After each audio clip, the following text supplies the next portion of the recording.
Assalamualaikum Sobat Catur dimanapun berada. Jumpa lagi di channel Kiwong DLLCS dalam video problem catur 3 langkah mat. Nah Sobat Catur, jadi posisi problem caturnya seperti ini ya. Untuk posisi buah putih dan buah hitam, silahkan perhatikan baik-baik. Oke Sobat Catur, coba kalian perhatikan pada posisi papan caturnya. Petak A8 putih ada di bawah ya, pojok bawah sebelah kanan, dan biasanya di atas. Nah ini semua baris ke-8 ini ada di bawah, dan berarti ini menandakan posisi hitam ya. Jadi untuk posisi hitam ada di bawah dan arah pionnya tentunya ke atas.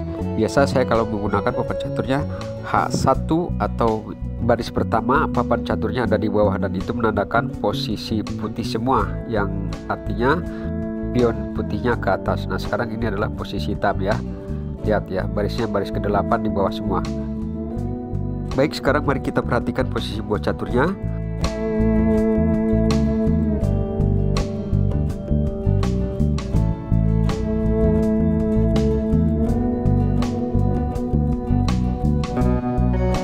Untuk posisi putih, rajanya berada di B5, kemudian menteri di A6, lalu gajah berada di D1, dan 3 buah pion putih masing-masing berada di G6, H5, dan G3. Kemudian untuk posisi hitam, raja berada di B8 dan 2 buah pion berada di G7 dan H6. Nah kalau kita perhatikan untuk posisi raja hitam ini, baik pionnya maupun rajanya sudah tidak bisa bergerak ya. Semuanya tertutup ya jalannya, semuanya diblokir, semuanya dihalangin oleh gajah dan menteri. Sementara untuk dua buah pion hitam itu sudah face to face dengan pion-pion putih. Jadi Anda melihat situasi seperti ini harus hati-hati bila melangkahkan putih ya, karena rawan terjadi draw. Hai. Oke. Baiklah Sobat Catur, sekarang kita akan coba dulu ya untuk menganalisanya. Berhubung posisi raja dalam keadaan draw dan tidak bisa bergerak, sekarang kita kasih kesempatan dulu ya dengan mencoba gajah mundur selangkah, yaitu ke E7, dikasih kesempatan untuk bergerak. Ya, itulah satu-satunya jalan buat raja hitam. Sekarang giliran putih di langkah kedua, menteri melakukan percobaan sekak ke C6, lalu mau tidak mau raja hitam pun balik lagi tempat asal, yaitu B8. Dan di langkah ketiga, gajah mencoba melakukan sekak mat, namun raja hitam juga masih bisa lolos, yaitu ke A7, dan analisa ini gagal ya buat putih. Oke, kita kembali. Sekarang di langkah pertama kita akan coba oleh menteri langsung sekak ke B6. Kalau raja lari ke C8 sudah jelas pasti ya disekak mat dengan 2 langkah oleh menteri ke C7. Nah namun itu semuanya tidak akan terjadi ya. Blunder, kebangetan blunder kalau orang yang memindahkan ke situ. Makanya raja pasti larinya ke A8. Nah kalau sudah begini ya, menteri dan gajah sudah kebingungan. 3 langkah mat tidak akan terjadi walaupun dicoba seperti ini.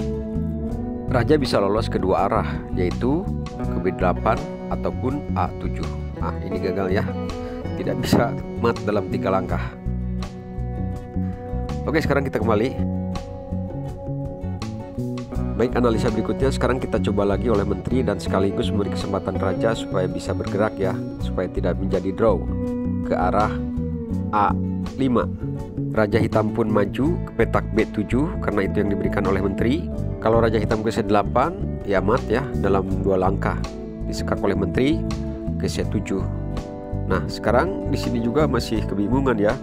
Walaupun menteri di langkah kedua mencoba sekak ke C7, raja masih bisa lolos walaupun cuma 1 jalan, yaitu ke pojok A8.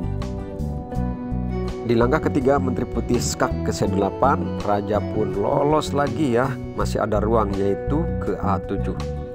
Dan gajah melakukan sekak mat, tapi itu sudah lebih targetnya ya, sudah 4 langkah, dan ini seharusnya 3 langkah, tidak sah. Oke, untuk analisa semuanya ini gagal. Dan sekarang sudah tiba saatnya, mari kita lihat, mari kita sama-sama untuk membongkar dan membuka kunci jawabannya serta solusinya seperti apa. Yuk kita lihat, saksikan sama-sama. Oke Sobat Catur, jadi memang di kunci problem catur ini jawabannya sangat membingungkan sekali ya. Karena kalau salah-salah melangkah seperti kita menjalankan pion ya, misalnya pion putih yang berada di G3 ataupun raja, ini akan terjadi draw. Karena posisi raja hitam dan pionnya itu sudah terbelenggu ya, terisolasi, tidak bisa bergerak. Jadi mau tidak mau raja hitam ini harus dipancing keluar atau dikasih kesempatan untuk melangkah antara gajah dan menteri. Nah, di sini kuncinya adalah terletak pada gajah ya. Kemana? Ya, di sini teman-teman ya, sobat catur.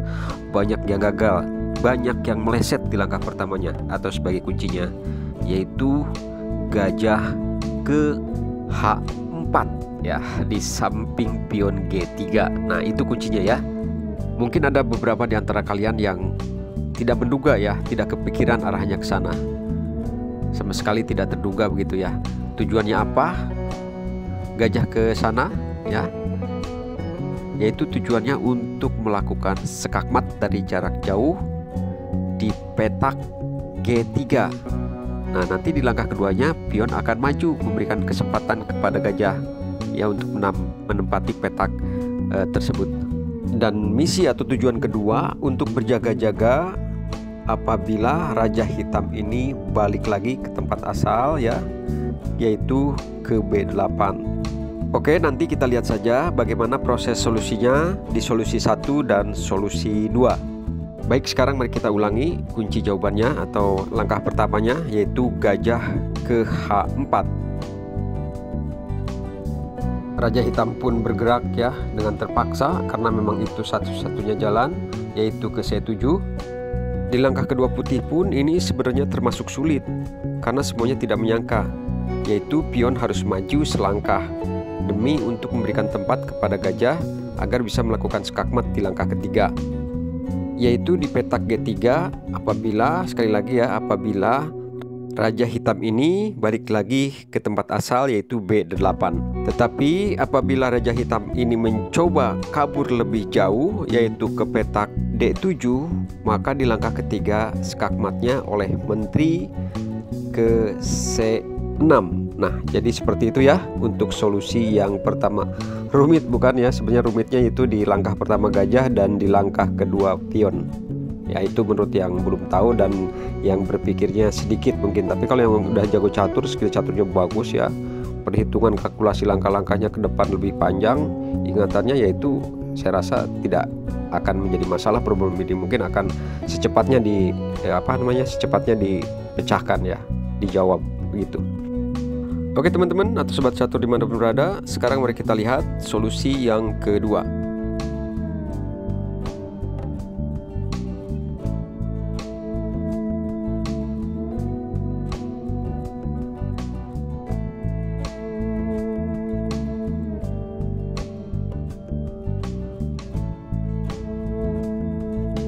Nah, jadi seperti itulah ya untuk solusi yang kedua, sebagaimana yang saya jelaskan.